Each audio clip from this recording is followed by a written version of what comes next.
Hi everyone, welcome back to my another video. অনেক দিন পর তিন বন্ধু একসাথে মিট করছি, তাই ঝটপট রেডি হয়ে এখন বেরিয়ে পড়েছি অঙ্কিতাকে পিক আপ করে নিয়ে। আমরা যাচ্ছি এখন ডোমজুড়ের ইসকনের মন্দিরে। যতই এগোচ্ছি মেঘের ঘন ঘটা দেখে মনে হচ্ছে এক্ষুনি বৃষ্টি এসে যাবে। ওই যে মন্দিরের চূড়া দেখা যাচ্ছে, মন্দিরে ঢুকেই ওখানে বাইক পার্কিং এর ব্যবস্থা রয়েছে, আর আমরা সেখানেই আমাদের স্কুটিটা পার্ক করে নিই। বলে রাখি, মন্দিরের লোকেশন হচ্ছে হাওড়ার ডোমজুড়ের 1 নম্বর পোলের কাছে। সন্ধে 6:30 থেকে শুরু হয় সন্ধ্যা আরতি। এখন চলছে তুলসী দেবীর আরতি এবং পূজা। এইবার রাধা মাধবের দর্শন পাবো, পর্দা উন্মোচন হচ্ছে। আমার সাথে সাথে তোমরাও রাধা মাধবের দর্শন করে নাও।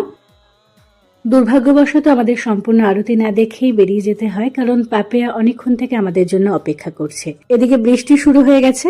এখান থেকে আমরা কিছু জিনিস কিনে এরপর কোথায় যাই তার জন্য দেখতে হবে পার্ট 2 খুব শীঘ্রই আসছে।